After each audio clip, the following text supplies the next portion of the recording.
इतिहास में कई ऐसे भयानक युद्ध हुए हैं जिनमें लाखों लोगों की मौतें हुई हैं। एक ऐसे युद्ध की शुरुआत आज से करीब 65 साल पहले हुई थी, जिसे वियतनाम युद्ध के नाम से जाना जाता है। वियतनाम युद्ध मतलब कि कोल्ड वॉर काल में वियतनाम, लाओस और कंबोडिया की धरती पर लड़ी गई एक भयंकर लड़ाई का नाम है। लगभग 20 साल तक चली ये लड़ाई साल 1955 में शुरू हुई थी, जो 1975 में जाकर खत्म हुई। ये युद्ध उत्तरी वियतनाम और दक्षिण वियतनाम की सरकार के बीच लड़ा गया था। इसे द्वितीय हिंद चीन युद्ध भी कहा जाता है।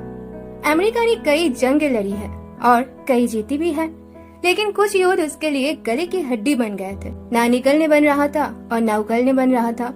वियतनाम के इस युद्ध में अमेरिका को अपने करीब 58,000 सैनिकों को खोना पड़ा था। आइए इस युद्ध के संपूर्ण इतिहास के बारे में आज जानते हैं। वियतनाम पर 19वीं सदी से फ्रांस का कब्जा रहा है। दूसरे विश्व युद्ध के दौरान जापान ने वियतनाम पर हमला किया और अब वियतनाम को एक साथ दो मोर्चे पर लड़ना था। एक तरफ उसे जापान की फौज से लड़ना था तो दूसरी तरफ उसे फ्रांस के औपनिवेशिक शासन को भी उखड़ कर फेंकना था। दोनों काम को एक साथ अंजाम देने के लिए हो चो मिन ने वियन मिन या वियतनाम की आजादी के लिए लीग की स्थापना की।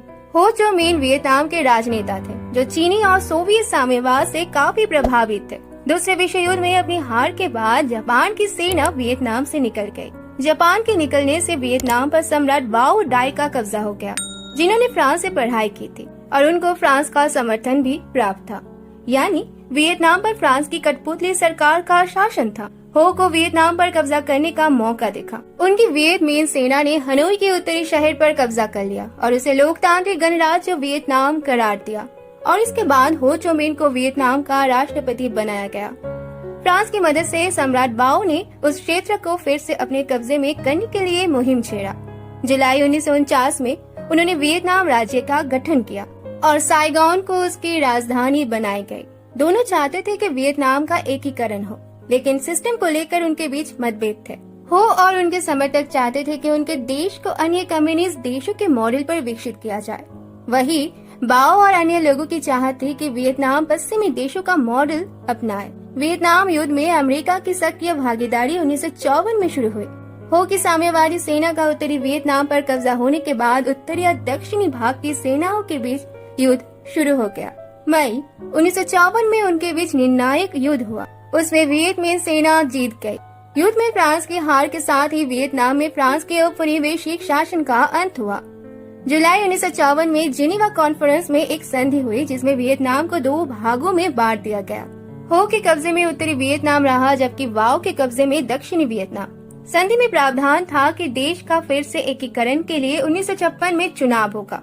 1955 में 9 दिन डीएम नाम के राजनीतिक ने सम्राट वाओ का तख्ता पलट कर दिया। वो वियतनाम गणराज्य की सरकार के राष्ट्रपति बन गए। उस दौरान जीवीएन को दक्षिण वियतनाम के नाम से जाना जाता था। इसी बीच दुनिया भर में कोल्ड वॉर जोर पकड़ने लगा था। अमेरिका ने कोल्ड वॉर के मद्देनजर सोवियत संघ के सहयोगियों के खिलाफ अपनी पॉलिसी को काफी सख्त कर दिया था। 1955 में अमेरिकी राष्ट्रपति ड्वाइट डी आइजनहावर ने डीएम और दक्षिण वियतनाम को पुरजोर सहायता करने की कसम खाई। दक्षिण वियतनाम की सरकार को अमेरिकी सेना और CIA ने हथियार मुहैया कराए। दक्षिण वियतनाम की सेना को भी प्रशिक्षण दिया गया। अमेरिका ने वहां अपने सैनिक भेज दिए। इसके बाद डीएम के सेना ने दक्षिण वियतनाम में वियत मिन के समर्थकों पर शिकंजा कसना शुरू कर दिया।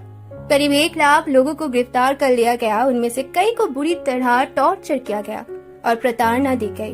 दक्षिण वियतनाम की सरकार वियत मिन के समर्थकों को वियत कॉन्ग और वियतनाम का कम्युनिस्ट कहती थी। 1957 के बाद वियत कॉन्ग और डीएम के अन्य विरोधियों ने सरकारी अधिकारियों एवं अन्य लक्ष्य को निशाना बनाना शुरू कर दिया। 1959 तक दक्षिणी वियतनाम की सेना के साथ उनकी सशस्त्र लड़ाई शुरू हो गई। दिसंबर 1960 में डीएम के विरोधियों ने उसके दमनकारी शासन का विरोध करने के लिए राष्ट्रीय मुक्ति मोर्चे का गठन किया। उसमें डीएम के विरोधी कम्युनिस्ट और गैर कम्युनिस्ट दोनों शामिल थे। एनएलएफ ने खुद को शायद घोषित किया, लेकिन वाशिंगटन को लगता था कि एनएलएफ उत्तरी वियतनाम की कठपुतली है। वाशिंगटन ने इसके लिए दक्षिण वियतनाम का सर्वे कराया। रिपोर्ट में वियत कॉन्ग के खतरे से निपटने के लिए डीएम को सैन्य, आर्थिक और तकनीकी सहायता देने का सुझाव दिया गया। वैसे तो 1954 में ही अमेरिकी सैनिक वियतनाम में पहुंच गए थे, लेकिन उस समय उनकी तादाद 800 से कम ही थी और 1962 तक उनकी तादाद 9,000 हो गई। नवंबर 1963 में डीएम के जनरलों ने बगावत कर दी। डीएम की सरकार गिरा दी गई, उसकी और उसके भाई की हत्या कर दी गई। उधर उससे 3 हफ्ते पहले अमेरिकी राष्ट्रपति जॉन एफ कैनेडी की हत्या कर दी गई।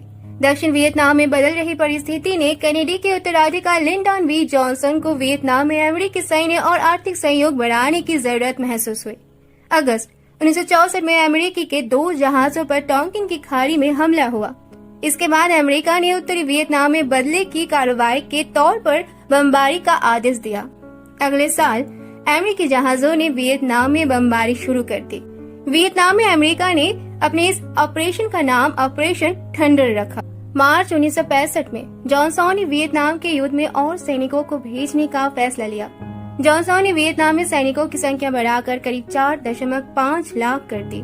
वियतनाम में अमेरिका की ओर से खूब बमबारी होने लगी। दूसरे विश्व युद्ध के दौरान जापान में जितने बम गिराए थे उससे 4 गुना ज्यादा वियतनाम में गिराए गए। जिनेवा संधि के समय अमेरिका ने वियतनाम में 1956 में चुनाव का वादा किया था, लेकिन बाद में उसे मुकर गया, जिससे जॉनसन की भरोसा और विश्वास घटे। उधर चीन और सोवियत संघ ने उत्तरी वियतनाम की मदद नाटकीय तौर पर बढ़ा दी। वियतनाम के लोग अपनी सरकार के साथ खड़े थे। वे देश के लिए मरने और मारने को तैयार थे। वियतनाम की सेना के साथ मिलकर वहां के नागरिक भी अमेरिकी सैनिकों को चुन चुन कर मारने लगे। साल 1968 तक अमेरिकी सैनिकों का हौसला जवाब दे चुका था। वे जीत की उम्मीद छोड़ चुके थे। वे किसी तरह अपनी जान बचाने में जुट गए थे। अमेरिका ने उत्तरी वियतनाम के साथ बातचीत शुरू की, लेकिन 1972 तक वे किसी नतीजे पर नहीं पहुंचे। कम्युनिस्ट ने एक बार फिर जोरदार हमला किया। फिर अमेरिका ने मई और जून 1972 में उत्तरी वियतनाम में खूब बमबारी की। उत्तरी वियतनाम की ओर से भी बराबर बदले की कार्रवाई की गई। अमेरिका ने भले ही खूब बमबारी की, लेकिन जमीनी स्तर उनके सैनिकों का हौसला टूट चुका था। बड़ी संख्या में सैनिकों के मारे जाने से अमेरिका पर अपने सैनिकों को वापस बुलाने का दबाव था। आखिरकार जनवरी 1973 में अमेरिका और उत्तरी वियतनाम के बीच एक शांति संधि हुई। इस संधि के साथ ही अमेरिका और वियतनाम के बीच युद्ध का अंत हो गया, लेकिन उत्तरी और दक्षिण वियतनाम के बीच लड़ाई जारी रही। 30 अप्रैल 1975 को डीआरवी सेना ने साइगोन पर कब्जा कर लिया और उसका नाम हो चो मिन शहर कर दिया।